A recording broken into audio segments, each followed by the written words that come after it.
The city gleams under a starry night sky, hiding secrets in its shadows. A young man enjoys a peaceful evening walk with his fluffy companion. Suddenly, their quiet stroll is interrupted by a violent street fight just ahead. He sighs, annoyed at stumbling into what he assumes is just a drunken scuffle. An aggressive brawler turns on him, lashing out with a vicious kick. The man watches in horror as his small dog takes the brutal impact. His attacker looms over him, showing no remorse for injuring the animal. The other fighter reveals a strange power, making the protagonist realize this is no ordinary fight. A brilliant blue energy erupts, engulfing the man and his helpless pet. Terror dawns on his face as he understands their hostile intentions were never a joke. A surge of fury drives him to confront the two attackers head-on. His defiance is met with overwhelming force, sending him flying across the pavement. Powerless on the ground, he glares at them, questioning the injustice of their strength. He's jolted awake from the nightmare by papers being slammed on his desk. He's met with the charming face of his boss, who fires him for catching a quick nap. His co-workers can only watch in stunned silence as the drama unfolds. Looking exhausted, he attempts to reason with his boss, explaining he'd worked late. His excuse is shot down as the boss complains about his lazy-to-page reports. He realizes this is just another form of the same injustice from his dream. The powerful bullying the weak. He knows his work is perfect. His 2 pages cut the fluff that others pad their reports with. He reflects on the futility of human conflict, wondering why the weak prey on each other. His boss, completely bewildered, demands to know what he's rambling about. With a surge of newfound confidence, he declares he's done being a pushover. He flips the script, proudly announcing that he's quitting and walks out with his belongings. As a final jab, his former boss shouts a petty threat about an unpaid loan. Unfazed by the threat, he leaves the office building and heads for the subway. On the platform, he idly kicks a can, releasing a bit of his pent-up frustration. He tries to rationalize his unemployment, deciding a few months off might be a good thing. A grim notification about a massive loan payment shatters his brief moment of optimism. Just then, something strange happens on the train's route map, jolting him from his thoughts. He stumbles onto the train at the last second, barely managing to haul his luggage aboard. Catching his breath, he feels a sense of relief, finding himself next to a stern-looking man. His gaze falls upon a strange triangular insignia on the man's jacket, sparking his curiosity. He silently questions the meaning of BFA as he observes the stoic passengers around him. An info dump reveals the BFA is the Bureau of Phi Affairs, tasked with policing supernatural incidents. He scoffs internally, dismissing the powerful-sounding organization as nothing more than a name. The train lurches, and he's unceremoniously shoved by the dense crowd of commuters. Annoyed by the chaos, he spots the light for his stop and decides to get off immediately. He forces his way through the packed car, determined to make his exit. Finally free, he steps out into the city, dragging his suitcase along the pavement. He struggles up a hill, wondering why his nearly empty suitcase feels so heavy. In a fit of rage over being fired, he gives the troublesome luggage a hard kick. His frustration backfires as the suitcase flies open and tumbles away from him. The latch gives way, spilling its mysterious contents onto the pavement. He looks on in disbelief, wondering what could have possibly been inside. To his astonishment, he finds a strange, glowing purple egg nestled within. He falls back in shock, questioning if something is about to hatch from the bizarre object. The mysterious egg suddenly floats out of the case, surrounded by a strange aura. His mind flashes back to the BFA agents, suspecting they might be connected to this phenomenon. He panics, watching the fragile-looking egg hover precariously in the air. He begs the mysterious object not to break, terrified of making an enemy of the BFA. The egg suddenly drops, and he dives to the pavement, making a desperate catch. Clutching the smooth orb, he inspects it with a newfound sense of grim determination. He holds it up to the light, discovering the faint silhouette of a tiny figure inside. A closer look reveals the curled-up being within the orb isn't entirely human. Back in his apartment, he speculates it's a crystal, finding the shriveled figure inside deeply unsettling. He sits and wonders if he accidentally stole this strange artifact from the BFA agents on the train. Suddenly, the orb pulses with blue light as a dark, ominous energy begins to swirl around him. A colossal, shadowy figure with flowing hair erupts from the crystal, leaving him utterly stunned. The entity ascends into the sky, celebrating its long-awaited revival with a terrifying display of power. The magnificent entity introduces itself as the Spirit King Wyndham, returned to this world. The spirit questions if he was the one to awaken it after a century of slumber. He glances at the now empty crystal, realizing his earlier frustration might have triggered this event. Unfazed, he boldly tries to negotiate for 3 wishes, much to the spirit's annoyance. The entity dismisses his request but counters with an offer of a similar reward. It boasts of once ruling all spirits with the ultimate ability, The power of materialization. A contract is offered, promising him access to this incredible power of the spirits. A painful memory surfaces of someone named Zai who fell victim to that very same power. He flatly rejects the offer, telling the bewildered spirit to find another candidate. With a smug sense of self-satisfaction, he walks away, leaving the desperate spirit calling after him. He mocks the spirit's persistence, certain that any deal offered is just a trap to exploit him. The spirit grows frustrated but knows it needs a contract to survive in its newly revived, vulnerable state. Dropping all pretense, the entity issues an ultimatum: form a contract or watch the world burn. A plastic bag drifts onto his face, perfectly capturing his complete lack of concern. He pulls the bag away, recalling his miserable life and cynically pondering if the world is even worth saving. Unimpressed by the threat, he coolly invites the spirit to demonstrate its destructive power. The Spirit King unleashes a cataclysmic blast of energy, lighting up the sky between the buildings. He daydreams about the perks of global annihilation, especially the part where his massive loan gets wiped out. His pleasant fantasy is shattered by a sudden, jarring return to reality. He stares at the crystal, now containing the spirit, and questions why the world-ending attack never happened. He's baffled to see the once mighty Spirit King now trapped as a tiny, comical figure inside the crystal. He impatiently shakes the crystal, trying to rouse the now dormant spirit within.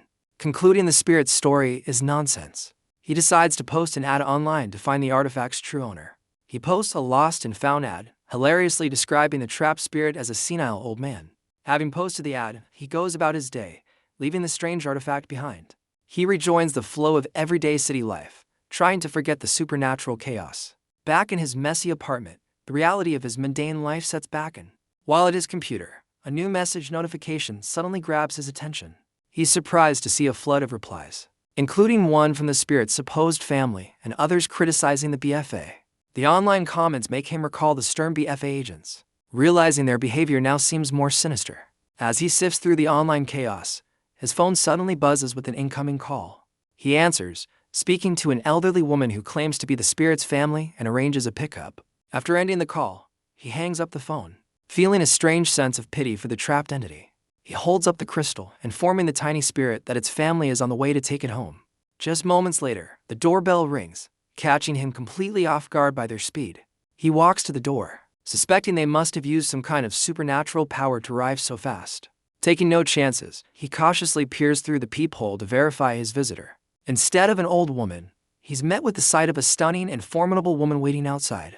He's instantly flustered by her appearance, his mind jumping to wild and incorrect conclusions. Completely overwhelmed, he stumbles back from the door, his composure utterly shattered. Before he can recover, the mysterious woman has already stepped inside his apartment. His panicked mind conjures a bizarre fantasy of himself as a suave, romantic hero. He imagines offering her a dream life, completely misjudging her hostile intentions. Reality hits hard as she grabs him, her expression making it clear she's not here for romance. She shoves him back with incredible force, shattering his ridiculous daydream instantly. His eyes widen in horror as he finally spots the BFA insignia on her uniform. As she moves to leave, he scrambles after her, desperately trying to de-escalate the situation. The agent dismisses his pleas by unleashing a wave of razor-sharp ice shards. He's violently pinned against the wall, completely immobilized by her attack. An ice shard rests against his neck, a chilling message that his life is now in her hands. He tries to rationalize the pain, clinging to the bizarre idea that happiness will follow. He boldly questions her authority, stating that even the BFA can't just eliminate people. His bravado shatters under the immense pressure as he cries out for help. The crystal falls from his pocket, showing the dizzy and terrified Spirit King trapped within. The agent spots the artifact, realizing this comical figure is the very thing the BFA was sent to secure. Enraged by her arrogance, he breaks free from the ice and moves to reclaim the crystal. Their confrontation is suddenly interrupted by the arrival of the elderly woman from the phone call. The agent holds up the crystal, demanding to know if the old woman is the owner she spoke to. The elderly woman calmly corrects her, revealing the entity inside is actually her master. The BFA agent is stunned, sensing an immense and powerful spiritual aura from the old woman. He grabs the agent's arm, demanding she leave the seemingly defenseless old woman alone. He lectures her about morality, insisting that her mission doesn't justify harming innocent civilians. His righteous speech is cut short as he coughs up blood, a look of pure shock on his face. A twisted, wooden tendril has suddenly pierced straight through his chest from behind. He turns in horror to see the old woman, who mockingly notes that the BFA has been outplayed once again. She calmly states the spirit artifact belongs to her world and warns the BFA to stay out of their affairs. The BFA agent is horrified, unable to comprehend the old woman's casual display of lethal force. With a flick of her wrist, the old woman sends him flying into the wall like a discarded toy. The agent identifies her opponent as the ruthless spirit mafia, watching as dark tendrils pin him to the floor. Staring at the hole in his chest, he bitterly realizes that in this world, power is the only thing that truly matters. The old woman extends a gnarled, wooden hand, demanding the BFA agent surrender the spirit artifact. The agent narrowly dodges a massive tendril that smashes into the floor, where she just stood. Clutching the crystal, she glances at the window. Knowing she must escape and deliver the artifact to HQ, she leaps across the furniture, making a desperate dash for the exit. Her escape is cut off as a monstrous wooden limb bursts through the wall, blocking her path. The agent finds herself caught in a chaotic clash between her ice powers and the old woman's wood manipulation. Trapped and surrounded, she resolves to fight her way out, seeing no other option. The old woman calmly informs her that escape is impossible without a victory. In a final, desperate move, the agent launches a barrage of sharp ice crystals at her opponent. The attack freezes midair, effortlessly stopped by the old woman's overwhelming power as she dismisses the agent's strength. The agent refuses to yield, brandishing an ice blade for a close-quarters strike. She charges forward, only to be met by an enormous wooden wall erupting from the ground. Unfazed, the old woman allows the ice shard to touch her neck, mocking the agent's best effort. The powerful ice weapon shatters into nothingness before it can even scratch her. Undeterred, the agent reforms her weapon into a scythe, swinging it with renewed ferocity. Her surprise attack finally lands, leaving a small cut on the old woman's cheek. The disguise begins to crumble as a new voice complains about having another face ruined. The elderly facade shatters away, revealing a dapper young man with white hair and a cane. He coolly introduces himself as one of the Spirit Mafia's legendary for heavenly killers. With a sinister grin, the man reveals his name is Carl, ready to continue the fight. The agent realizes the old woman's true identity explains her overwhelming strength, and questions the artifact's true value. Carl declares that revealing his face has sealed her fate and demands she surrender the crystal. Before she can react, thick wooden tendrils erupt from the floor, trapping her feet. The agent makes a surprising move, tossing the crystal directly at her formidable opponent. It was a feint, as she uses the opening to swing her ice blade and shatter her restraints. Carl unleashes a deadly barrage of wooden spikes, forcing her onto the defensive. In a shocking turn, the injured man throws himself in front of the agent, shielding her from the lethal attack. She watches in stunned silence, unable to comprehend his sudden act of sacrifice. He reveals his final act was a desperate attempt to leave her with a lasting sense of guilt. The man's body falls lifelessly to the ground, leaving the agent frozen in place by the unexpected outcome. The agent stares in disbelief, her mind reeling from his selfless act. Cradling his wounded body, she demands to know why he would sacrifice himself for a stranger.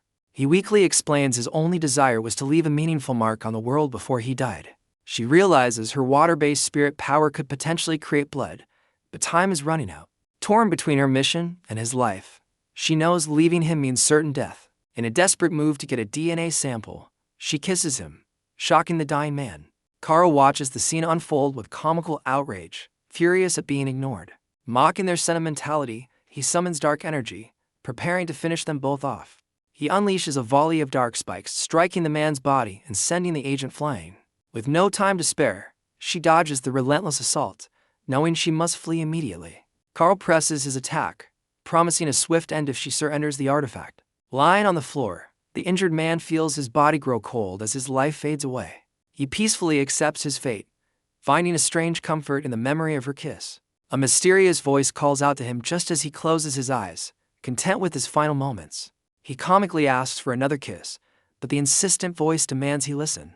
Suddenly, a long-haired man appears and strikes him, showing clear disgust. The young man is utterly confused, wondering if he has already made it to heaven. Now floating in a starry void, he complains about his disappointing welcome to the afterlife. The long-haired man grabs him, explaining that his physical body has died, but this is not the end. He reveals that the young man's soul has been extracted from his body and brought to this new dimension. The young man nervously asks about returning to his body, only to be told his soul is also fading. His despair turns to hope as he desperately pleads for a way to avoid his demise. The mysterious figure reveals his true, imposing form and offers a contract to heal his body with spirit power.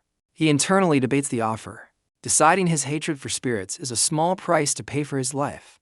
Suspicious of the deal, he immediately questions the cost, expecting a financial catch. The entity insists the power is free, which only deepens the young man's distress. He comically speculates the price is his soul, earning a sharp rebuke from the spirit. The spirit grows frustrated, privately lamenting that it only chose this difficult human by chance. The only condition revealed is that his life will become inseparable from the spirit world. With a determined look, he resolves to accept any terms for a chance at revival. He finally agrees to the deal, much to the spirit's hidden relief. He then comically requests a formal paper contract, irritating the ancient entity. The spirit explains that their world has a much more direct way of sealing a pact. Dark tendrils begin to envelop him, making him question if his soul is the real price. He struggles uncomfortably as the spirit's power binds itself to his very being. Meanwhile, back in the physical world, the agent is still ensnared by Carl's attack. She summons her strength, slicing through the thick wooden tendrils with her ice blade. Free once more, she confronts Carl, recognizing the immense power of a heavenly killer. She realizes she's at a disadvantage, her power drained from her earlier attempt to heal the man. Carl is taken aback by her persistence, wondering about the true nature of his opponent. Carl unleashes a final, devastating wave of spikes, confident this will be the end. The agent braces herself, gripping her ice blade to meet the deadly assault head-on. Mustering her remaining energy, she creates a powerful water barrier to defend herself. An unexpected explosion of fire incinerates the spikes, shocking everyone in the room. The agent is bewildered, wondering where this mysterious fire power came from. The supposedly dead man reappears, casually remarking on the proper way to win a woman's affection. Both Carl and the agent stare in utter disbelief, unable to comprehend that he's alive. He confidently stands wreathed in flames, declaring that charm is the ultimate weapon. Still stunned by his miraculous revival, the agent cautiously asks about his well-being. He charmingly presents her with a fiery rose, announcing he's there to collect her.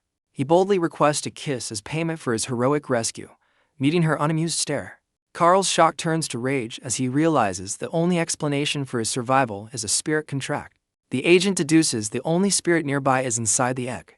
Wondering if he truly formed a contract with it, he proudly confirms their suspicions, presenting the spirit egg, which now shows a miniature, annoyed spirit inside. Carl's frustration boils over. His primary mission to secure the egg is now a failure because of this human. With his mission compromised, he decides to defeat them both and forcibly break their new bond. The revived man is caught off guard by the attack, forcing the agent to shout a warning. She conjures a powerful water shield, protecting the man who comically panics despite his new powers. Carl contemptuously breaks through her barrier, dismissing her defensive effort as pathetic. He presses his advantage, swinging a massive energy axe at the agent as she carries her companion to safety. The agent narrowly dodges Carl's attack, dragging her bewildered companion out of harm's way. She sets him down safely before summoning a swirling vortex of water to block the incoming assault. Frustrated, she demands he use his fire power again, but he confesses he has no idea how. She finds his ignorance baffling, noting his earlier fire blast was far too advanced for a novice. He desperately consults the spirit egg, which cryptically advises him to do whatever he wishes. The vague instructions only add to his confusion, as he insists he can't just do anything. The tiny spirit reminds him he's already used the power once and simply needs to channel it again. It clarifies that his power will manifest whatever he imagines, showing him examples of focused intent. Still lost, he turns back to the agent and asks her to explain what an attribute is. She explains that contractors have natural attributes, concluding that his must be fire to her water. He cheekily suggests they're partners, but she speculates his attribute might be wood since he created a flower. The tiny spirit interrupts their debate, prompting the agent to demand what his real attribute is. Their conversation is cut short as Carl's attack shatters the agent's defensive water vortex. Carl emerges from the wreckage, grudgingly admitting they've managed to surprise him. He smugly insists that their combined strength is still no match for his overwhelming power. The newly revived man calmly holds up his hand, preparing to counter the incoming assault. He effortlessly summons a massive water shield, perfectly mimicking the agent's earlier technique. The agent is stunned as his copied shield successfully blocks Carl's powerful attack. Carl's energy axe begins to crack, showing the replicated shield is actually damaging his weapon. She questions if he copied her, and he confirms he just imagined her power to manifest it himself. The agent realizes the spirit's ability to manipulate nature is unprecedented, making its capture a top priority. Carl's wooden assault shatters completely against the powerful, replicated water shield. Wounded and stunned, Carl admits he was unable to fully block the surprisingly potent defense. The man steps forward, confidently telling the bewildered agent that he will handle the protection from now on. With a newfound understanding, he declares that he has finally figured out how to control his abilities. Enraged and bloodied, Carl refuses to accept defeat, promising to make them suffer for their defiance. He launches another volley of deadly spikes, vowing to end the revived man once and for all. The man concentrates intensely, trying to visualize and manifest a power to counter the attack. His confidence vanishes as nothing happens, forcing the agent to question if his newfound power has already failed him. She turns away in frustration, regretting her decision to trust him and wishing she had fought alone. The agent stares in disbelief at the strange objects materializing around them. Even the battle-hardened Carl is stunned, questioning the bizarre new threat. The man proudly declares the power of an overworked corporate slave's imagination, summoning a barrage of office supplies. With a confident smirk, he launches a volley of giant keyboard keys at his opponent. The makeshift projectiles relentlessly hammer against Carl's wooden defenses. Carl struggles to maintain his shield, caught off guard by the unorthodox assault.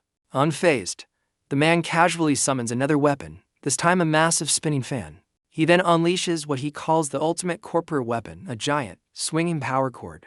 The enormous plug soars through the air, aimed directly at the bewildered Carl. Carl is sent reeling as he's struck by the ridiculously oversized office equipment. He revels in his victory, proudly showcasing the bizarre power born from his corporate life. A battered Carl stares in disbelief as the man prepares to launch another wave of office-themed projectiles. Carl is forced on the defensive, hastily summoning a wooden barrier against the relentless keyboard assault. Peeking from his crumbling defense, Carl seethes with frustration, completely baffled by this unconventional fighting style. The man smugly taunts his opponent, questioning his intelligence for failing to grasp the concept of his power. The assault continues as a barrage of keyboard keys descends upon Carl's wooden shield. The makeshift projectiles finally shatter Carl's defense, breaking through his wooden wall. Peeking over the wreckage, the man confidently asks his companion if their strange attack was successful. To their shock, Carl rises from the dust, pierced but not defeated, his rage now at its peak. The man's confidence wavers as he and the agent realize just how durable their opponent truly is. Enraged by his injuries, Carl unleashes a furious barrage of wooden projectiles. The agent questions her companion's inability to defend as he panics behind her. She realizes that despite his immense power, he is still a complete novice in actual combat. Taking charge, she summons a wall of ice crystals to shield them from the incoming assault. Carl seethes with anger, his pride shattered by being wounded by a mere beginner. He unleashes a massive, swirling vortex of wood, vowing to finally eliminate his target. The man senses the overwhelming energy in the attack, warning his partner to be careful. The sheer force of the wooden tendrils begins to overwhelm them both. The agent realizes her water-based powers are useless and urges him to use his fire attribute. He closes his eyes, sweating as he desperately tries to imagine and summon a flame. He triumphantly succeeds, conjuring a ball of fire in his hand to counter the wooden assault. Carl scoffs at the meager flame, boasting that his high-grade spirit weapon is far too powerful to be burned. Realizing the fire is ineffective, the agent decides their only option is to flee the battle. The man, however, defiantly stands his ground, completely unfazed by his opponent's threats. He reasons that Carl must be nearing his limit, proposing they attack him directly instead of his weapon. With a confident smirk, he tells his partner to watch as he prepares another unconventional strategy. He once again taps into his corporate imagination, summoning a massive object to block the attack. A ridiculously heavy 500-kilogram printer materializes, crashing down onto the wooden vortex. Leaping over the wreckage, he charges forward, wielding a power cord like a whip.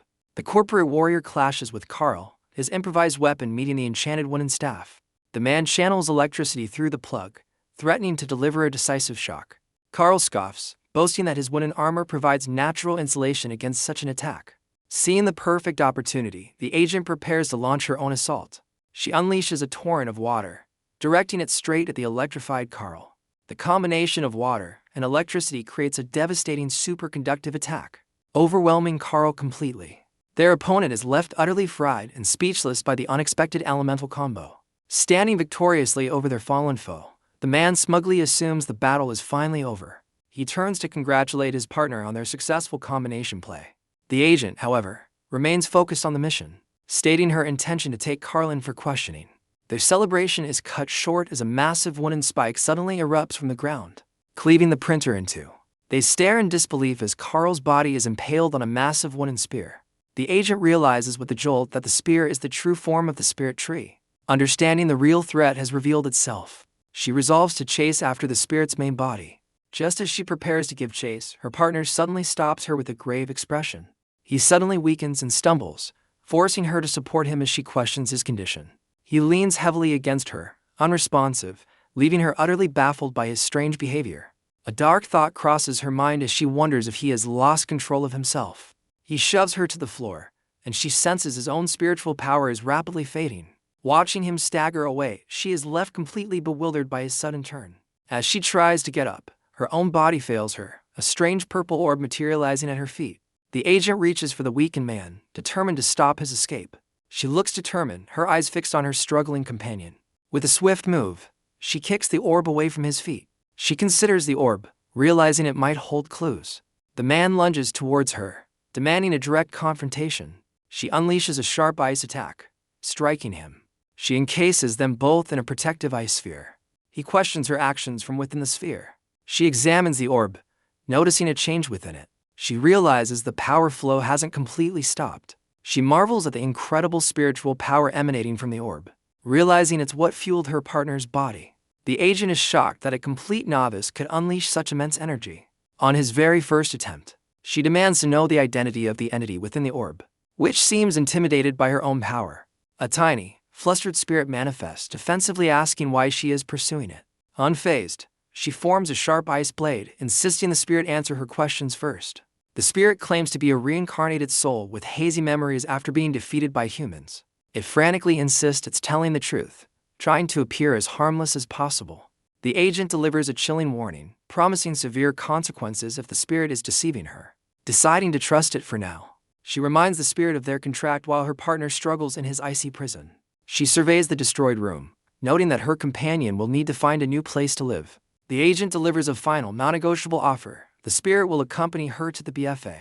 The terrified spirit quickly agrees, seeing the BFA as the only safe haven to recover its power. With one problem solved, she turns her attention to her partner, still raging within the ice sphere. She places a hand on the ice, subduing her partner with a jolt of energy that horrifies the tiny spirit. The scene shifts to the quiet exterior of the apartment building. The morning sun shining peacefully. A single shattered window is the only external evidence of the destructive battle that just concluded. The focus shifts to a rustling tree, hinting that the spirit tree's presence is still nearby. Elsewhere, the defeated Carl sits wounded against a tree, complaining about the ferocity of his opponents. He scolds a small wooden creature, revealing he had to intervene to save it from being obliterated. The creature, the spirit tree's true form, is stunned to learn Carl faced an enemy even it struggled against. The spirit tree aggressively questions Carl about their opponent's connection to the chairman, ignoring his injuries. Carl admits his orders were simple: retrieve the spirit orb, leaving him just as clueless about the man's identity. While the spirit senses a conspiracy, Carl angrily dismisses his defeat as a fluke, convinced he can easily crush the novice next time. The spirit tree chides Carl for his empty boast, pointing out he's in no condition to make threats. It reflects on the battle, realizing the contract amplified the novice's power and marveling at the tiny spirit's rare ability to control nature. Carl orders the spirit to recover its strength and report their failure directly to the chairman in the basement. To make his escape, Carl begins to fuse with the tree, planning to travel through the underground route network. Now merged with the tree, Carl and the spirit share a sinister grin, vowing to return and settle the score. As leaves rustle outside the apartment, the spirit tree plots its revenge, determined to analyze its opponent's tactics. Meanwhile, back in the wrecked apartment, the unconscious man lets out a sudden sneeze, completely unaware he's being targeted. The man slowly awakens, his first thought being how cold the room is. He glances up at the ceiling, immediately recognizing it's not his own. He bolts upright in bed, panicking as he takes in the sterile, unfamiliar surroundings. Spotting the spirit orb, he grimly realizes his old life is officially over. He picks up the orb, lamenting the destruction of the home he worked so hard to afford. Just then, the door swings open as a voice tells him not to worry about his old place. The agent steps into the room with another woman, coolly informing him he'll be living here from now on. She introduces him to her companion, the vice director, as he demands to know who they are. Startled, he clutches his blanket defensively, chastising them for their lack of manners. His complaint is cut short by an unexpectedly powerful sneeze. He rubs his nose, wondering if the intense chill gave him a cold. The vice director questions if the agent's methods were too extreme, but she coolly denies responsibility. The agent internally admits she only meant to cool his head, pondering if she overdid the freezing. Annoyed, he interrupts their hushed conversation, pointing out he can hear everything they're saying. He sits up, demanding to know who they are, where he is, and if they'll pay for his destroyed apartment. The woman introduces herself as BFA Vice Director Hanabusa Kiko, presenting her ID and promising full compensation. Satisfied with her direct answers, he decides to trust her for now. As the spirit in the orb silently approves, the agent reveals he's being targeted by the spirit mafia, making it too dangerous for him to be alone.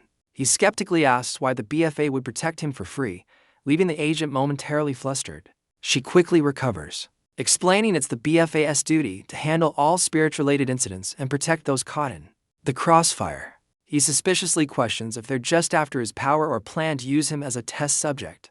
The agent scoffs at his petty assumptions, declaring the BFA's mission is to maintain balance, not exploit people. The vice director interjects, challenging him on how little he truly knows about his own abilities. Hanabusa internally observes that the agent is being uncharacteristically patient with the young man. Stumped by her question, he can only stammer, realizing he has no answer. In his mind, the Spirit King proudly reveals his identity and boasts that his materialization power is the strongest in existence. The man is shocked that the spirit's wild claims were actually true, earning an angry retort from the offended entity. He challenges the spirit, asking why they don't just crush their enemies. But the spirit calls him naive for underestimating the skill required. The spirit admits it's still weak from its recent revival and insists they both need time and a safe place to grow stronger. It reminds him the recent victory was pure luck, concluding that staying with the BFA is their best strategic move for now. The spirit warns him to keep its royal identity a secret, but he's still fuming over his wrecked apartment. The agent questions his strange muttering, though the vice director dismisses him as powerless. He turns to face them, clearing his throat as he prepares to deliver a carefully constructed lie. He claims the spirit is senile and forgot its own powers, earning a furious, silent glare from the orb.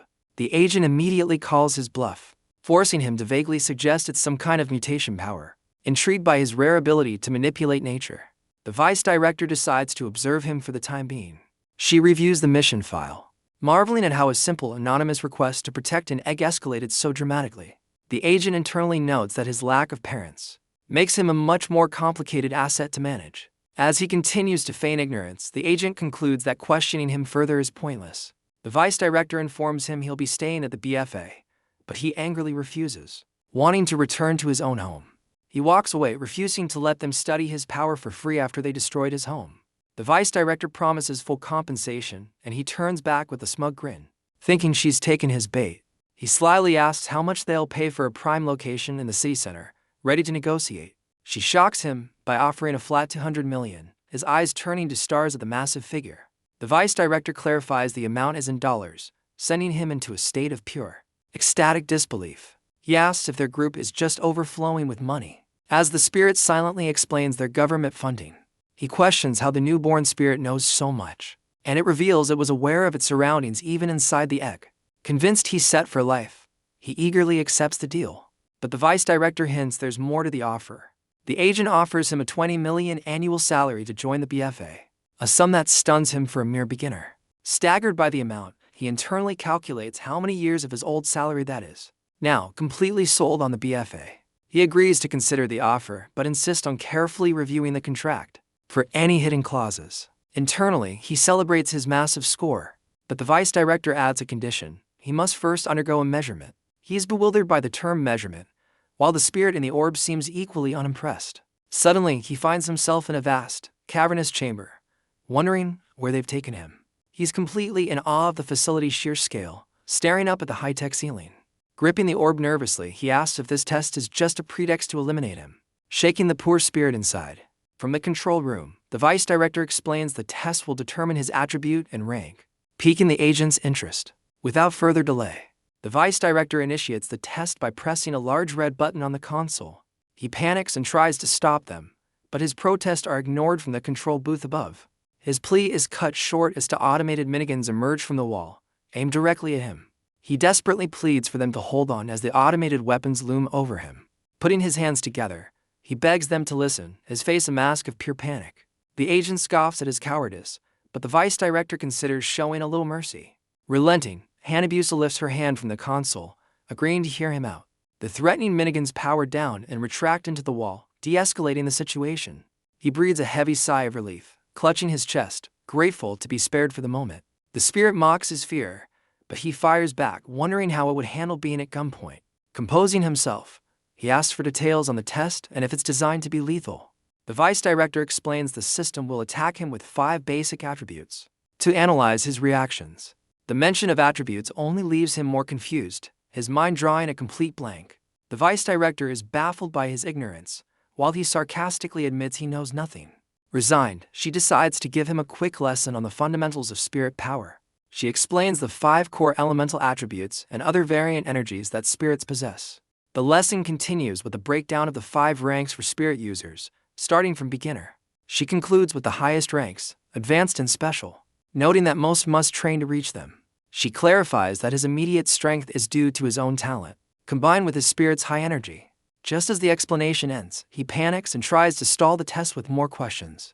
The agent's patience finally shatters, and she screams at him through the intercom to stop wasting time.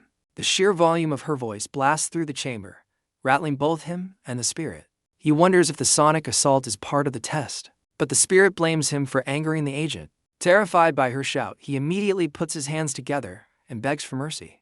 The vice director orders the agent to demonstrate the test, much to her annoyance. She argues that since the agent brought him in, it's her responsibility to train him.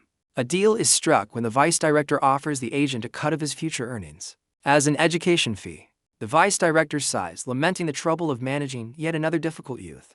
The agent confidently strides into the testing chamber to begin the demonstration. She warns him to pay close attention, as he'll only get one chance to see this. Standing in the center of the room, she unleashes her power, ready to begin the test. The vice director sets the test to the agent's special rank, forcing them both to flee the chamber.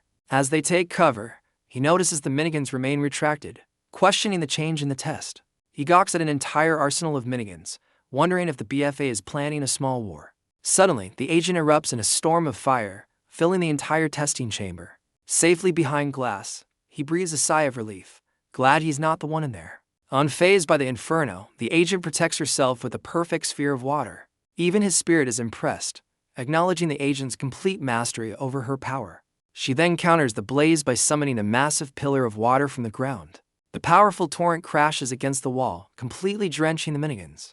The vice director watches in horror as her expensive equipment begins to short-circuit. She frantically shouts through the intercom, begging the agent not to destroy their priciest system. The agent simply smirks, deciding to push the limits just a little bit more. From the control room, the vice director switches the attack, watching the water splash against the glass.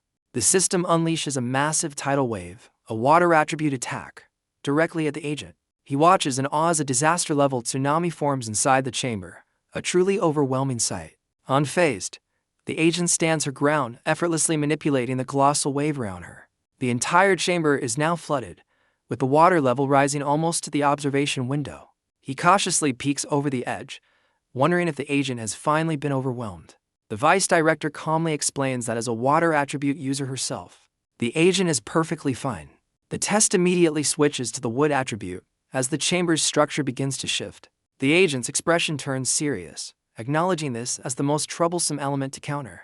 She instantly erects another water shield as sharp wooden projectiles launch at her from all sides. He watches intently, trying to figure out the elemental counter to the wood attribute. The vice director observes with a critical eye, eager to see how the agent has grown. Inside the chamber, the agent's water shield groans under the immense pressure of crushing roots. The sight of the struggle triggers an unpleasant memory for the protagonist, making him grimace. Refusing to be overwhelmed, the agent unleashes a powerful new technique from within her shield. Her water instantly transforms into razor-sharp ice spikes, piercing the thick wooden tendrils. In a brilliant display of control, she shatters the entire wood assault into splinters. From the control room, the vice director acknowledges the agent's impressive growth and power. The protagonist is completely starstruck by the agent's incredible display of skill. His amazement quickly turns to concern as he recalls an assassin who once completely defeated this powerful agent. His spirit reminds him that his victory against the assassin was only possible because the agent had weakened him first. It cautions him against overconfidence, reminding him that he still has a long way to go. Back in the present, the agent stands calmly amidst the shattered remains of the wood and ice assault. She smirks with satisfaction, proud of her decisive victory against the system's attack. To show off, she casually plucks a sharp ice crystal from the air. With a triumphant expression, she hurls the ice shard straight towards the observation window. Her moment of glory is cut short as a burst of flame instantly incinerates the projectile. The vice director glares from the monitor, silently accusing the agent of trying to break her expensive glass. Over the intercom, she announces that the demonstration is complete and it's finally his turn. As the agent prepares to leave, the chamber's systems clear away the debris, resetting for the next test. The chamber door slides shut, leaving him to marvel at the high-tech facility. He excitedly praises her overwhelming strength, only to be met with a dismissive scoff. The camera pans to the rows of minigans, a stark reminder of what awaits him inside. He nervously admits the agent's demonstration left him completely shaken. His spirit scolds him for being afraid, but he retorts that fear is a natural human response. The agent sighs in exasperation, clearly unimpressed by his cowardly display. Changing her tune, she begins his training by explaining how to create an adaptive barrier. He eagerly agrees, picturing a simple bowl as a shield, much to his spirit's dismay. He confidently visualizes the technique, simplifying it to just wrapping himself in a bowl-shaped shield. His attempt results in a formless, unstable blob of energy, making him realize this is much harder than it looks. His spirit instructs him to control his power output as the energy fluctuates wildly. The unstable energy suddenly collapses, splashing outwards like water. He's drenched in his own solidified energy, shocked by how difficult it is to control. Ignoring his failure, the vice director announces the immediate start of his test. He frantically protests from the chamber floor, but she presses the start button anyway. The test begins with a fire attribute attack, engulfing the chamber in a blazing inferno. Panic, he desperately tries to manifest his bowl-shaped shield as his spirit yells at him to hurry. To everyone's surprise, he successfully creates a literal porcelain bowl to hide under. The vice director and the agent stare in utter disbelief at his unconventional defense. Huddled inside his creation, he nervously asks if this counts, while his spirit begrudgingly confirms it does. His porcelain bowl glows red-hot, miraculously withstanding the intense inferno. Acknowledging his bizarre success, the vice director decides to ramp up the difficulty to a special rank. Inside his makeshift oven, the protagonist begins to feel the heat. Realizing he's slowly being cooked, a sudden flash of inspiration strikes him as he formulates a desperate plan to counter the rising temperature. Unmoved, the vice director presses a glowing button, initiating the next phase of the assault. The chamber immediately unleashes a barrage of energy beams, hammering against his porcelain defense. He stares in alarm as the new, powerful attack threatens to shatter his only protection.